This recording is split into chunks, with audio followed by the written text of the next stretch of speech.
The stars looked cold and empty in the Kepler 442 system. Far from Earth, 12 massive alien warships moved through space like hunting wolves. Their dark metal hulls cut through the darkness, searching for something to destroy. Commander Vextal stood on the bridge of his flagship, the Crimson Talon. His 6 eyes moved across the screens in front of him. The Zephyrian was tall and thin, with blue skin that looked like metal. Sharp teeth filled his mouth when he smiled, which was not often. "Sir, we are getting a strange reading," said his scanner officer. The young alien's voice shook a little. Working for Vextal was dangerous. The commander killed crew members who made mistakes. "Show me," Vextal said. His voice was cold like winter wind. The main screen lit up with numbers and pictures. A small dot appeared on the star map. It was moving slowly around one of the system's planets. "What is it?" Vextal asked. "Unknown, sir. The energy reading does not match anything in our files. It looks like a ship, but we have never seen this type before." Vextal moved closer to the screen. His claws clicked on the metal floor. For 50 years, he had been hunting and destroying other species for the Zephyrian Empire. He had seen many different ships. None had escaped him. "How big is it?" he asked. "Small, sir. Maybe 100 meters long. Very basic metal construction. The energy output is low." Vextal laughed. It was not a nice sound. Another weak species. They always think they can hide from us. The scanner officer looked at his screen again. "Sir, there are life signs. Maybe 20 beings on board." 20. Vextal's laugh got louder. "We have 300 warriors on each ship. This will be easy." Far away, on the human ship Hughes Wanderer, Captain Jake Morrison sat in his command chair. He was a big man with gray hair and kind eyes. But those eyes could turn hard when needed. "Lisa, what do you see out there?" he asked. Navigation officer Lisa Parker looked at her instruments. She was young, maybe 25, with brown hair tied back. Her fingers moved fast over the controls. "All clear, Captain. Just us and some rocks floating around the 4th planet." Jake nodded. "Good. Ryan, how are those mineral scans going?" Chief Engineer Ryan Blake looked up from his station. He was thin and wore thick glasses. His hands were always dirty from working on machines. "Getting some interesting readings, sir. Lots of rare metals on this planet. Earth will be happy." Communications specialist Amy Foster sat quietly at her station. She had red hair and freckles. She looked like someone's little sister, but she was very smart. "Captain, I'm picking up some strange signals. Very faint." "What kind of signals?" Jake asked. "Not sure, sir. They're coming from the edge of the system. Could be natural, but—" She stopped talking and listened to her headphones. Her face went white. "Captain," she said, her voice now urgent, "we're being scanned. Multiple sources. Very powerful." Security Chief Danny Torres looked up from his station. He was a big man with dark skin and strong arms. "How many ships?" Amy's fingers flew over her controls. "I count 12. Big ones. They're moving toward us." Jake felt his heart start to beat faster, but his voice stayed calm. "Ryan, can you tell what kind of ships?" Ryan looked at his screens. "Unknown design, Captain, but the energy readings are huge. Much bigger than anything we have in our files." "Distance?" Jake asked. 6 hours away at their current speed," Lisa said. "They're not trying to hide. They want us to know they're coming." Danny Torres stood up. "Captain, should I prepare the defense systems?" Jake thought for a moment. The Wanderer was supposed to be a simple research ship. They were far from Earth, with no backup coming. If these aliens were hostile, they were in serious trouble. "Not yet, Danny. Let's see what they want first." "Amy, can you send a message?" Amy nodded. "Yes, sir. What should I say?" "Standard first contact protocol. Tell them we're peaceful explorers from Earth." On the Zephyrian flagship, the scanner officer watched the human ship with interest. "Sir, They're sending a message. What do they say? Vextal asked. They claim to be peaceful explorers. They say they come from a planet called Earth. Vextal's 6 eyes flashed with anger. Earth? We have never heard of this place. They must be lying. What are your orders, sir? Vextal looked at the small dot on his screen. Such a tiny ship, such weak energy readings. This would be over quickly. Send a message back. Tell them to surrender now, or we will destroy them. Give them 1 hour to decide. The message was sent. On the human ship, Amy's face went even whiter as she listened. Captain, she said, they want us to surrender. They say we have 1 hour, or they'll destroy us. The bridge went quiet. Jake looked around at his crew. These people trusted him to keep them safe. But 12 alien warships against 1 small research vessel? The odds were not good. Sir Ryan said quietly, maybe we should consider their offer. We don't know how powerful they are. Jake nodded slowly. You're right, Ryan. We need to think about this carefully. He paused and looked at each crew member. But remember, we're not just representing ourselves out here. We're representing all of humanity. Lisa looked scared but determined. What do we do, Captain? Jake stood up from his chair. First, we try to talk to them. Amy, open a channel. Channel open, sir. Jake took a deep breath. In 1 hour, he would have to make a decision that could mean life or death for his crew. And somewhere far away, 12 alien warships were getting closer every minute. The hunt had begun. Jake Morrison's voice filled the bridge of the Wanderer as he spoke into the communication system. His words were calm and clear, even though his heart was beating fast. This is Captain Jake Morrison of the Earth vessel Wanderer. We are peaceful explorers conducting scientific research. We mean no harm to you or your people. The response came back quickly. The alien voice was cold and harsh, like metal scraping against stone. Human vessel, you will surrender immediately. Your ship and crew now belong to the Zephyrian Empire. Resist, and you will be destroyed. Amy Foster looked at Jake with worried eyes. Captain, they're not interested in talking. Keep trying, Jake said. Danny, what do our sensors tell us about their ships? Security Chief Danny Torres studied his screens. They're big, Captain. Each one is at least 5 times our size. Heavy armor, lots of weapons. I count over 200 gun ports on the lead ship alone. Lisa Parker shook her head. 200 guns. We only have basic defense shields. Ryan? Blake pushed his glasses up his nose. Captain, maybe we should consider surrendering. We could try to escape later. Jake looked at his engineer. Ryan was smart, but he didn't understand everything about their situation. What do you think they want with us, Ryan? Probably to study us, see what kind of technology we have. And after that, Ryan's face went pale as he realized what Jake meant. Oh, on the Zephyrian flagship, Commander Vextal watched the human ship through his viewing screen. It looked so small and helpless, just like all the others.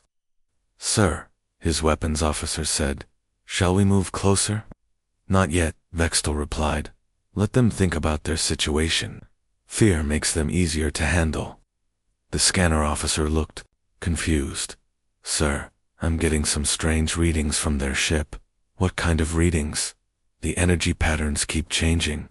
It's like they're moving power around inside their ship. But I can't figure out why. Vextal wasn't worried. Every species did strange things when they were scared. Keep watching them. Let me know if anything important happens. Back on the Wanderer, Ryan Blake was working at his station. His hands moved over the controls like a musician playing an instrument. But instead of music, he was creating something much more important. Ryan, Amy said, what are you doing over there? Your station is making weird noises. Just checking our systems, Ryan said, without looking up. Making sure everything is working right. Lisa noticed that some of her navigation readings were changing. Ryan, Are you moving power around? My screens are acting strange. Don't worry about it, Ryan said. Everything is fine. Jake watched Ryan work. The captain knew his crew very well. Ryan was nervous, but he was also excited about something that was unusual for their quiet engineer. Captain, Amy said, the aliens are sending another message. The harsh alien voice filled the bridge again. Human vessel, you have 30 minutes left. We are sending you images of what happened to the last species that refused our offer. The main screen filled with horrible pictures, burning cities, destroyed ships, bodies floating in space. The crew of the Wanderer watched in shocked silence. They destroyed an entire civilization, Lisa whispered. Danny's hands tightened into fists. Murderers. Amy's voice shook. Captain, there's more. They're showing us 17 different species. They've conquered 17 different worlds. Jake felt anger growing in his chest, but he kept his voice steady. How long ago did this happen? The timestamps show these attacks happened over the last 100 years. The most recent was only 6 months ago. The bridge went quiet. Everyone was thinking the same thing. These aliens weren't just raiders or pirates. They were conquerors who destroyed entire civilizations for fun. Captain, Danny said, we can't let them take us alive. If they capture us, they'll learn about Earth. They'll know where to find our home. Jake nodded. Danny was right. Earth had billions of people who couldn't defend themselves against ships like these. If the Zephyrians learned about Earth's location, it would be a disaster. Ryan, Jake said, how long do you need? Ryan looked up from his work. Need for what, Captain? Don't play games with me, Ryan. I've known you for 5 years. You're working on something important. How long do you need to finish it? Ryan's face turned red. He looked around at the other crew members, then back at Jake. 10 more minutes, sir. What exactly are you doing? I'm implementing Protocol 7. The other crew members looked confused, but Jake nodded slowly. I see. And you're sure it will work? Yes, sir. But Captain, once I activate it, there's no going back. Everything changes. Lisa looked from Jake to Ryan. What's Protocol 7? I've never heard of it. Jake stood up from his chair. Amy, send another message to the aliens. Tell them we need more time to consider their offer. Sir, Amy said, they've already said no delays. Send it anyway. Tell them we're having technical problems with our computers. Amy sent the message. The response was quick and angry. Human vessel, you have 15 minutes. No more delays. Surrender or die. Ryan's hands moved even faster over his controls. Almost done, Captain. Just a few more minutes. Sir, Danny said, their ships are moving closer. They're getting into attack position. Jake watched the alien ships on his screen. They moved like hunters surrounding their prey. But they had made one mistake. They thought the Wanderer was helpless. Captain, Lisa said, what's going to happen to us? Jake looked at his young navigation officer.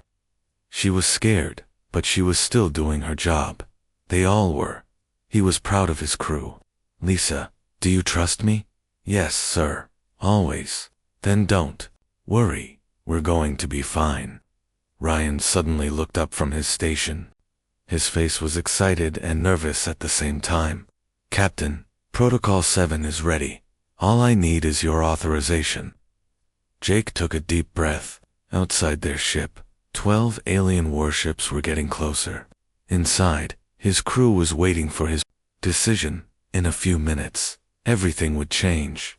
All crew members, Jake said into the ship's communication system, prepare for Protocol 7 activation. This is not a drill. Ryan's finger hovered over a red button on his control panel. Ready when you are, Captain? Jake looked at the alien ships one more time. Then he looked at his crew.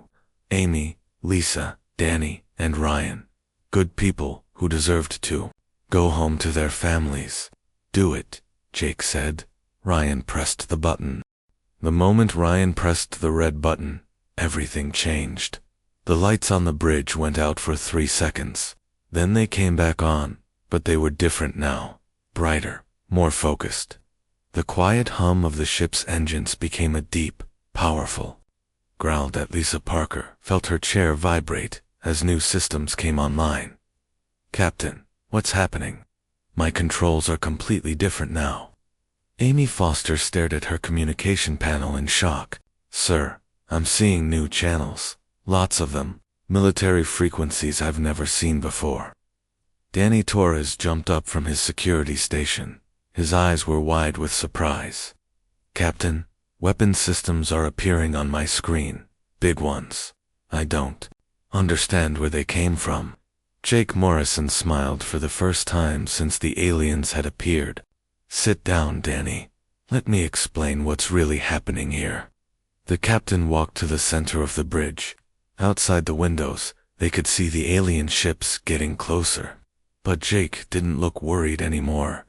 "The UES Wanderer is not really a research ship," he said. "It's one of Earth's most advanced military vessels.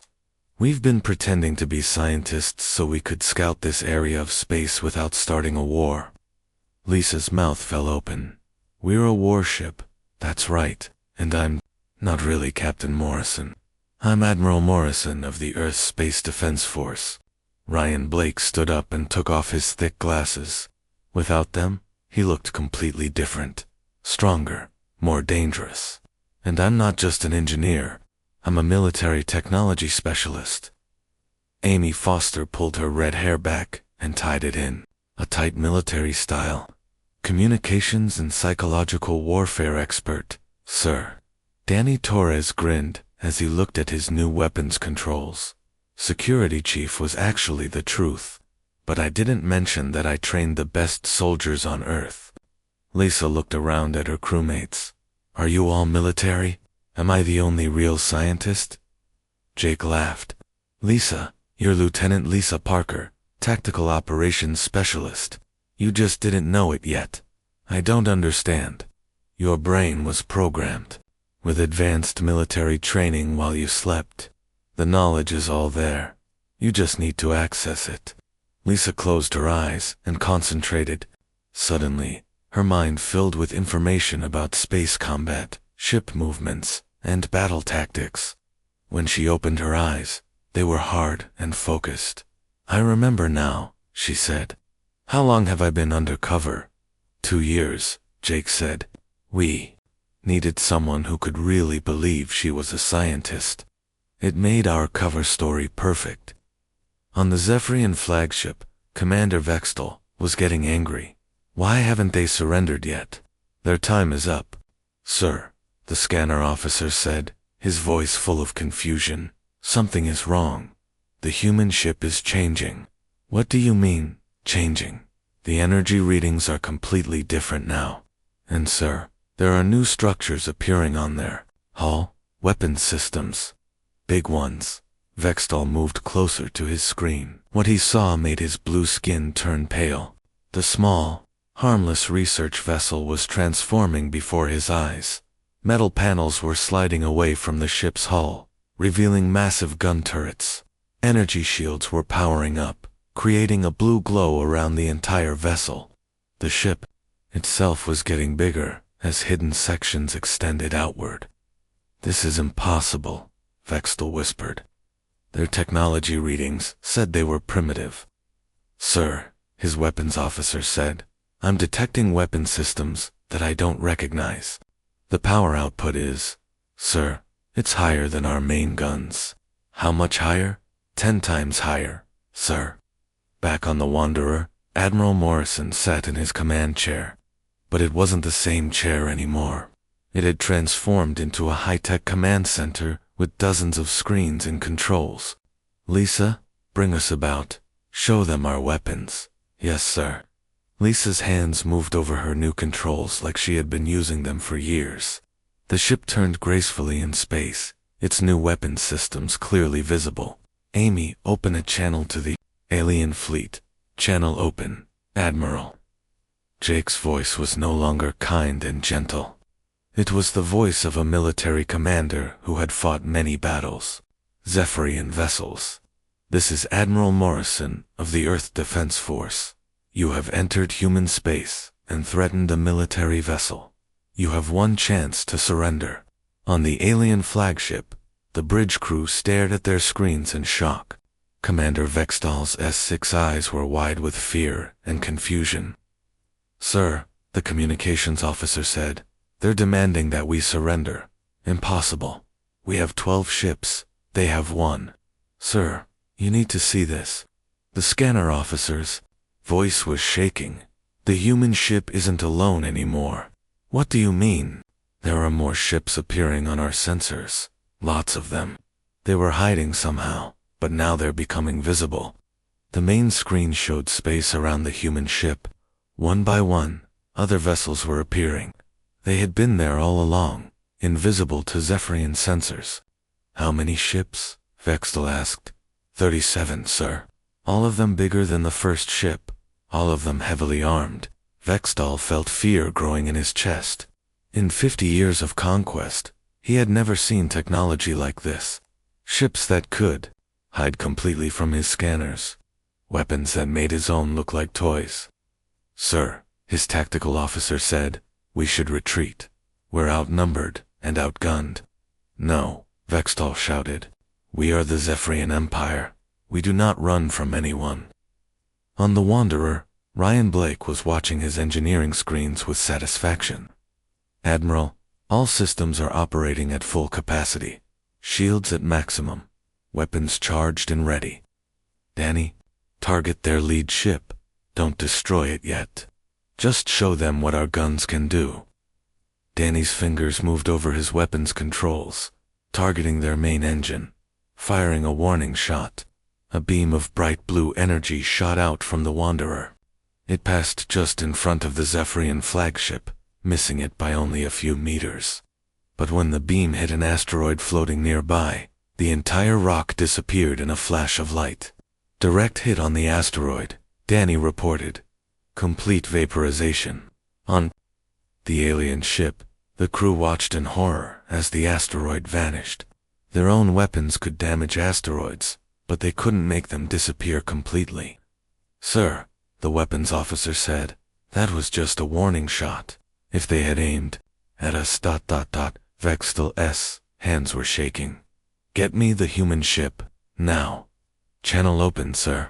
"Human vessel," Vextal said, trying to keep his voice steady. "There seems to be some misunderstanding. We thought you were raiders in our space." Admiral Morrison's laugh came through the speakers. "Commander Vextal, we know exactly who you are. We've been watching the Zephyrian Empire for 20 years. We know about the 17 species you've destroyed. We know about your plans to expand into this sector. How do you know my name?" "We know everything about you, Commander. We know about your home world. We know about your fleet positions. We know about your weaknesses." Vextal felt cold, fear growing in his heart. "What do you want?" "I want you to send a message back to your empire. Tell them that humanity is not interested in being conquered. Tell them that Earth is protected. Tell them that if they come looking for us, they will find more than they bargained for. And if we refuse..." Admiral Morrison's voice became very quiet and very dangerous. "Then you won't be going home to deliver any messages at all." The Zephyrian commander looked around his bridge. His crew was staring at him, waiting for orders. 12 of the Empire's best warships against 37 human vessels with impossible technology. For the first time in his life, Commander Vextal was afraid. Commander Vextal stared at the human ships surrounding his fleet. His 6 eyes moved from screen to screen, but every view showed the same thing. More human vessels than he could count, all pointing their weapons at his ships. "Sir," his tactical officer whispered, "what are your orders?" Vextal's mind raced. He had conquered 17 different species. He had destroyed entire civilizations, but he had never faced anything like this before. "Weapons officer," he said slowly, "prepare to fire on the lead human ship." "Sir, are you sure?" They have us surrounded? We do not surrender to anyone. On the Wanderer, Denny Torres saw the alien weapons powering up. Admiral, they're charging their guns. Looks like they want to fight. Admiral Morrison nodded calmly. I was hoping they would be smart enough to leave, but some people have to learn the hard way. Lisa, move us into attack position. Yes, sir. Lisa's hands flew over her controls. The Wanderer moved through space like a dancer, smooth and fast. All ships are in position, Admiral. Amy, send a message to the Zephyrian fleet. Tell them this is their last chance. Amy's voice went out to all 12 alien ships. The vessels, this is your final warning. Power down your weapons and prepare to surrender or face the consequences. Commander Vextal's response was quick and angry. Human dogs. You think you can frighten the mighty Zephyrian Empire? Fire all weapons? The 12 alien ships opened fire at once. Hundreds of energy beams shot toward the human vessels. The space between the fleets lit up like a fireworks show, but something impossible happened. The human ships didn't even try to dodge. They just sat there and let the alien weapons hit them. When the light faded, all 37 human ships were still there. Not one of them was damaged. Impossible, Vextal shouted. Our weapons should have destroyed half their fleet. Sir, the scanner officer said, their shields absorbed everything. Our most powerful weapons didn't even scratch them. On the Wanderer, Ryan Blake watched his engineering displays with satisfaction. Shields holding at 98%. Admiral, their weapons are like toys compared to our defenses. Good, Admiral Morrison said. Now it's our turn. Danny, disable their weapon systems. Don't destroy the ships. I want them alive. Understood, sir. Targeting their gun ports. Danny pressed a button, and beams of blue light shot out from the human ships. But these beams were different from the alien weapons. They moved through space like living things, bending and turning to hit exactly the right spots. One by one, the weapons on the Zephyrian ships exploded. Not big explosions that would hurt the crew, but small, precise blasts that destroyed only the guns. Sir, the Zephyrian weapons officer shouted, all forward guns are down. They're targeting our missile tubes now. Commander Vextal watched in horror as his ship's weapons disappeared. Each human beam hit exactly where it was supposed to. No wasted shots. No missed targets. Perfect accuracy. How are they doing this? He whispered. Sir, his tactical officer said, their targeting systems are beyond anything we've ever seen. They can hit individual components from across the system. What about our engines? Can we run? I'm trying, sir, but something is interfering with our drive systems. On the human ship, Lisa Parker was working at her tactical station. Her job was to make sure the alien ships couldn't escape. Admiral, she reported, I've locked onto their faster-than-light drives. They can't jump to hyperspace while I'm jamming their systems. Excellent work. Lisa. Emmy, send another message. Emmy opened the communication channel. Zephyrian fleet, your weapons are disabled, and your engines are offline. This is Admiral Morrison. Are you ready to listen now? There was a long silence from the alien ships. Then Commander Vextal's voice came back, much quieter than before. What do you want from us? Admiral Morrison stood up from his command chair. I want you to understand something very important, Commander. Earth has been watching your empire for a long time. We know about every planet you've conquered. We know about every species you've destroyed. That's impossible. We would have detected your scouts. No, you wouldn't have. Our technology is much more advanced than yours. We've been observing you for 20 years, and you never knew we were there. Ryan Blake looked up from his engineering station. Admiral, should I show them the real power readings now? Yes, Ryan. Let them see what they're really dealing with. Ryan pressed several buttons on his control panel. Suddenly, the energy output from the human ships increased by a factor of 10. On the Zephyrian flagship, Every alarm started ringing at once. "Sir," the scanner officer shouted over the noise. "The power readings from their ships just jumped. These aren't their real capabilities." "What do you mean?" "They were holding back, sir. The energy output I'm seeing now is 10 times higher than before. And sir, it's still rising." Commander Vextel felt his legs go weak. "Rising? How much higher can it go?" "I don't know, sir. Their technology is so far beyond ours that our scanners can't even measure it properly." Admiral Morrison's voice came over the communication system again. "Commander Vextel, what you're seeing now is about 5% of our actual military capability. We've been holding back because we don't want to start a war, but if your empire insists on being hostile, we can show you what humans are really capable of."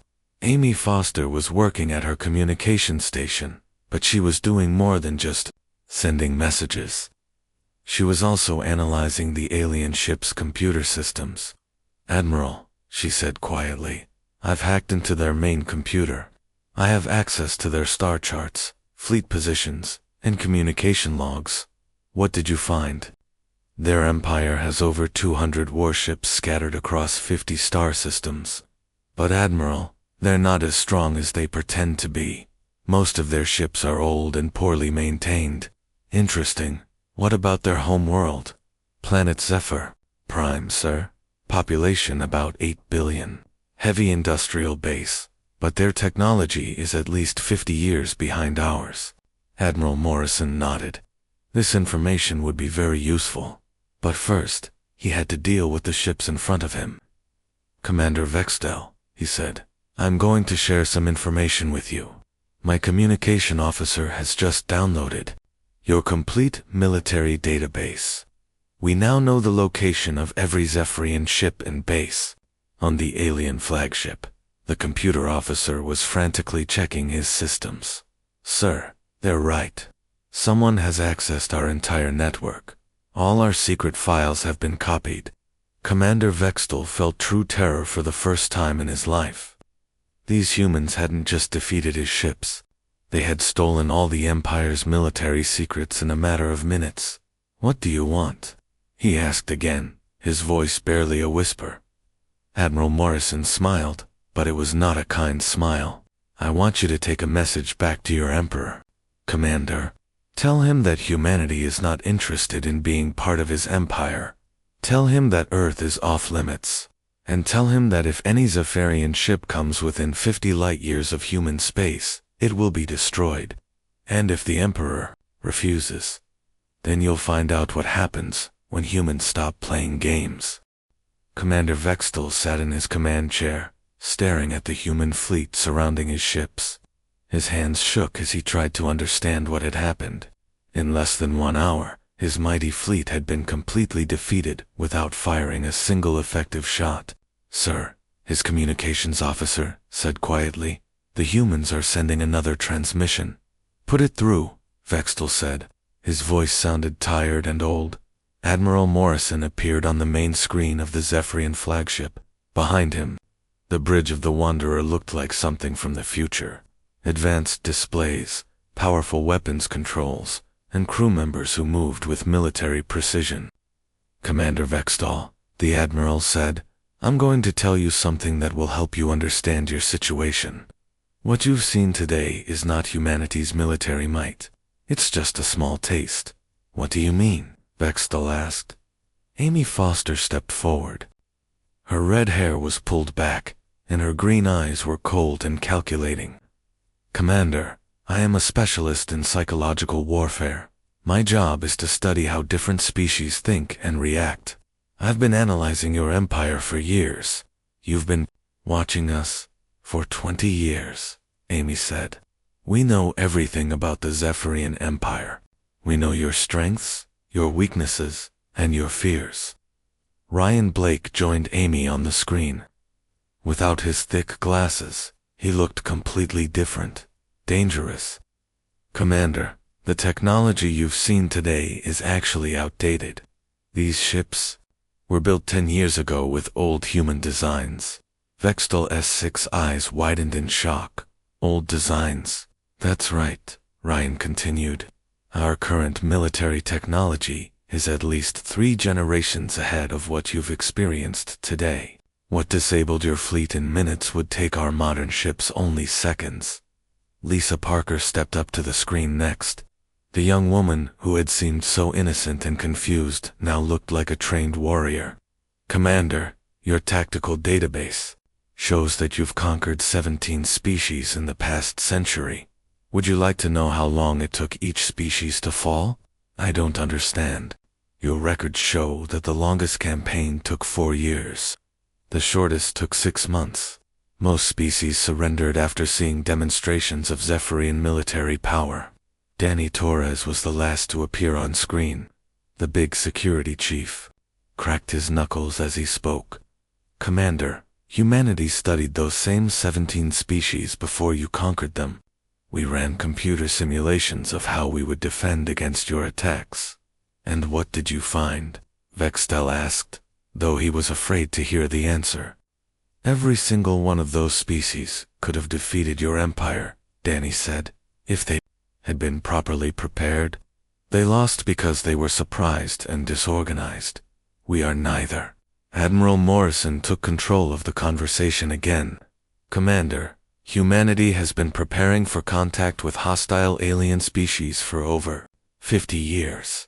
We've been watching the galaxy, learning about different civilizations, and developing technology specifically designed to defend against threats like your empire. But your planet is just one world, Vextal protested. The Zephyrian Empire controls 50 star systems. Amy Foster smiled, but it was not a nice smile. Commander, Earth is not humanity's only world. We have colonies in over 100 star systems. We have shipyards that can build 1,000 vessels like these every month. We have defense platforms that make these ships look like children's toys. Impossible, Vextal whispered. Your own scanned data proves it, Ryan said. I'm transmitting the real energy signatures from our ships to your computers right now. Take a look. On the Zephyrian flagship, the scanner officer's face went pale as he read the new data. Sir, the power readings they're showing us, ... they're impossible. No civilization could build technology this advanced. What are the numbers? Vextal asked. Sir, if these readings are accurate, a single human ship could destroy our entire home fleet. Admiral Morrison nodded. Your officer is correct, Commander. But we're not interested in destroying your empire. We just want to be left alone. What happens now? Vexto asked. Now, you're going to take a message back to your emperor, Admiral Morrison said. You're going to tell him exactly what happened here today. You're going to show him the scanned data from our ships. And you're going to recommend that the Zephyrian Empire avoid human space. Lisa Parker looked at her tactical displays. Commander, I'm going to restore power to your engines now. You'll be able to return to your home system. But understand this, Danny Torres added. We'll be watching you. Every ship in your fleet will be tracked by our surveillance systems. If you try to attack any other species, we'll know about it. Amy Foster's voice became very serious. Commander, humanity has decided to become the protector of this region of space. The days of the Zephyrian Empire conquering helpless civilizations are over. We will warn other species about your empire, Ryan said. We will share our defensive technology with them, and if you try to expand your territory, you'll find that your next victims are not as helpless as they used to be. Admiral Morrison stood up from his command chair. Commander Vextal, your ships are free to leave. Take our message to your emperor. Tell him that humanity is watching. Tell him that Earth is protected. And tell him that the galaxy is no longer his playground. Commander Vexto looked around his bridge at his crew members. They were all staring at him, waiting for orders. For 50 years, he had been the hunter. Now, suddenly, he was the prey. Understood, he said quietly. We will deliver your message. Good, Admiral Morrison said. Oh, and Commander, The next time Zephyrian ships encounter human vessels, we might not be so diplomatic. Consider this your one free warning." The communication channel closed. On the bridge of the Wanderer, the human crew watched as the alien ships slowly powered up their engines. "Admiral," Lisa said, "their ships are moving away. They're heading back toward Zephyrian space." "Let them go," Admiral Morrison said. "Amy, make sure our message drones follow them home. I want to make sure they deliver our message to their Emperor." "Already done, sir. 3 stealth drones are tracking their fleet." Danny Torres looked at his weapons displays as the alien ships disappeared into the distance. "Sir, do you think they'll actually stay away?" Admiral Morrison sat back in his command chair. "For now, yes. But Danny, keep our defensive systems active. The Zephyrian Empire has been conquering other species for over a century. They won't give up their expansion plans easily." Ryan Blake was already working on his engineering systems. "Admiral, should I contact Earth Command and report our mission success?" "Not yet, Ryan. First, let's see how the Zephyrian Emperor reacts to our message. Amy, monitor all communications in this sector. I want to know the moment they start planning their next move." "Yes, sir." Lisa Parker was updating her star charts with the new information they had gathered. "Admiral, what about the 17 species the Zephyrians conquered? Should we contact them?" Admiral Morrison thought for a moment. "Yes, Lisa. Prepare diplomatic missions to each of those worlds. It's time for them to know that they have allies in their fight for freedom." 6 months later, Commander Vextal sat in a prison cell on Zephyr Prime. The Emperor had not been pleased with his report about the humans. When Vextal had showed the scanned data and recommended avoiding human space, the Emperor had accused him of cowardice and treason. But 3 weeks after Vextal's imprisonment, human ships had appeared in 7 different Zephyrian systems simultaneously. They had not attacked. They had simply delivered a message. The Zephyrian Empire will cease all expansion activities immediately, or face the consequences. When the Emperor had ordered his fleets to attack the human ships, the results had been catastrophic. Entire Zephyrian battle groups had been disabled in minutes. The human vessels had then left as quickly as they had arrived. But their message was clear. Now, as Vextal sat in his cell, he could hear the sounds of celebration outside. The conquered species were rising up against their Zephyrian masters. Supported by human technology and training, the mighty Zephyrian Empire was collapsing. And it had all started with one small research ship in the Kepler 442 system. Vextal closed his 6 eyes and remembered the moment when the human scanners had first detected his fleet. He had thought he was the hunter. He had been wrong. The humans had been watching all along, waiting for the right moment to reveal themselves. And when they finally did, terror had taken over not just his ship, but his entire civilization. The age of Zephyrian conquest was over. The age of human protection had begun.